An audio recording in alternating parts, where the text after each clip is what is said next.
Assalamualaikum warahmatullahi wabarakatuh. Setelah menyusun neraca perbandingan, selanjutnya kita menyusun laporan arus kas. Ya, untuk menyusun laporan arus kas bersumber dari neraca perbandingan, di sini kita perhatikan masing-masing komponen dari laporan arus kas itu tersendiri.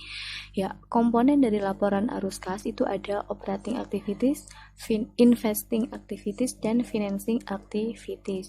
Ya, harus kalian ingat bahwa komponen dari operating activities itu ada earning after tax, penyesuaian laba, current asset, dan current liabilities. Nah, ini ada earning after tax, ini adalah penyesuaian dari laba, ini ada current asset, dan ini ada current liability. Selanjutnya untuk investing activity, komponennya ada investment atau investasi dan aset tetap. Untuk financing activities, komponennya adalah ada hutang jangka panjang dan selisih antara capital stock, additional paid in capital, dan dividen. Ya, kita mulai langkah yang pertama untuk operating activities. Komponen dari aktivitas operasi yang pertama ada earning after tax. Earning after tax ini kita lihat dari laporan laba rugi. Selanjutnya, kita melakukan penyesuaian laba. Ya, komponen dari penyesuaian laba di sini ada doubtful debt. Ya, kita ambil juga dari laporan laba rugi. Double debt. Karena di laporan laba rugi doubtful debt ini mengurangi, sehingga di laporan arus kas kita tambahkan. Untuk depreciation expense, perlakuannya juga sama seperti doubtful debt, karena di laporan laba rugi mengurangi sehingga di arus kas menambah. Untuk gain loss, kita lihat juga dari laporan laba rugi. Nih, karena gain loss juga ini mengurangi di laba ruginya, di laporan arus kas kita tambahkan. Selanjutnya ada account receivable. Ini kita lihat ke neraca perbandingan. Di neraca perbandingan sebagai penggunaan sehingga di laporan arus kasnya mengurangi kas.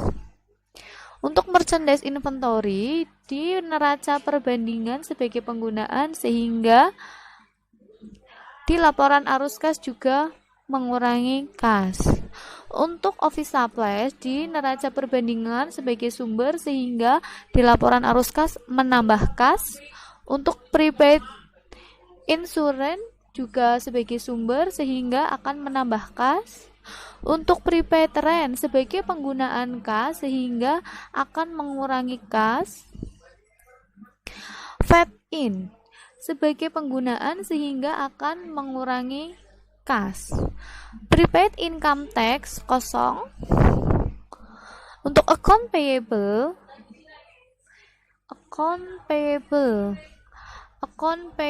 ini sebagai sumber kas sehingga menambah kas.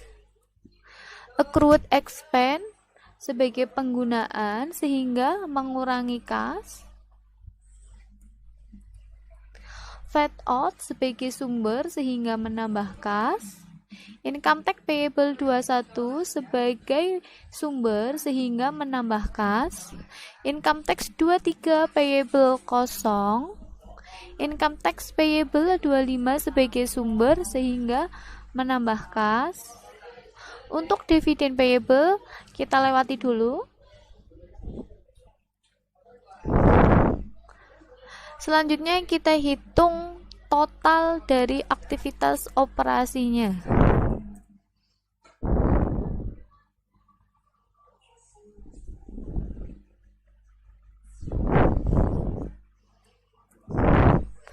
Ya, kita lanjut ke investing activities atau aktivitas investasi. Di sini ada purchase investment atau investasi. Ini kita lihat ke investment. Di sini sebagai penggunaan sehingga akan mengurangi saldo kas. Selanjutnya untuk sales of vehicle, di sini kita lihat dari bukti transaksi. Ya, di sini di tanggal 23 Desember 2016 ada penjualan mobil dengan harga perolehan 279 juta, harga jual 150 juta.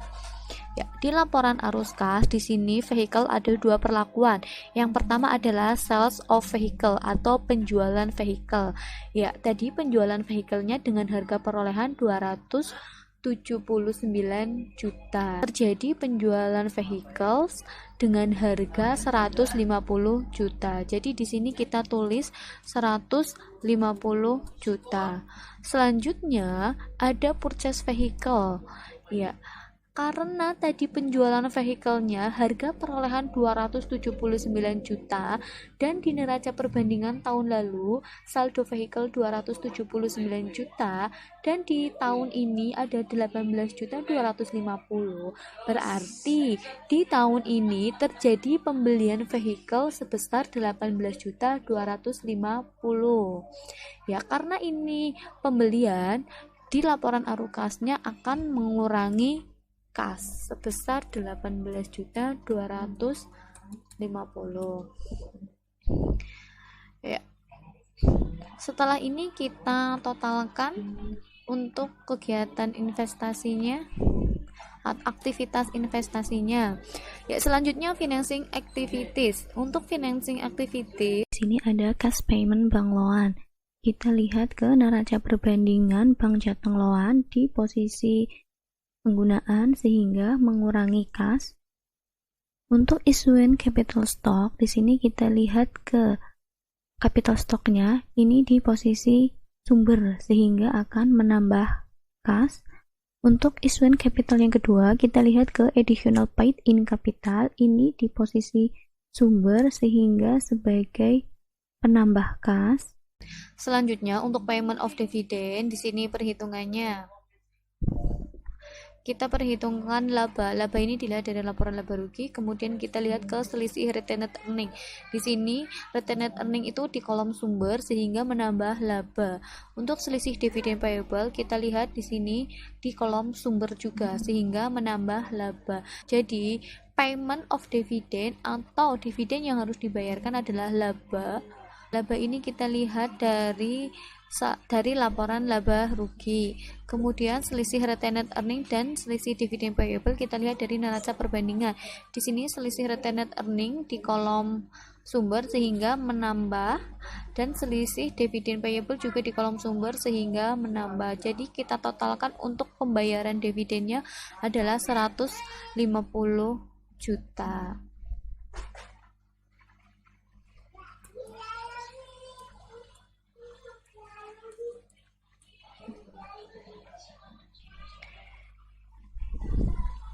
Selanjutnya di sini kita totalkan untuk aktivitas pendanaan.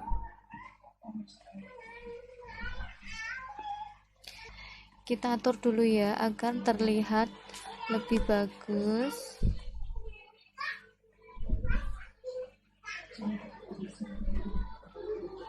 Selanjutnya ini kita totalkan untuk cash dan equivalent cash atau kenaikan atau penurunan kas dan setara kas di tahun 2016. Kita totalkan untuk aktivitas operasi, aktivitas investasi, dan aktivitas pendanaan. Nah, selanjutnya di sini kita masukkan cash and equivalent cash atau kas dan setara kas di tahun 2015. Di sini kita lihat dari neraca perbandingan untuk tahun lalu yaitu cash in bank dan petty cash. Kita totalkan.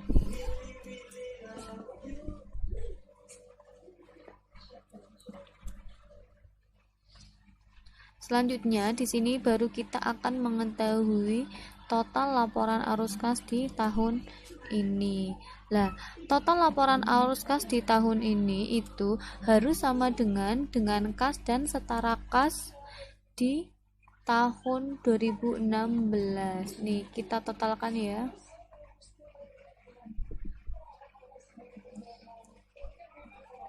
Lihat cash in bank dan petty cash di tahun 2016.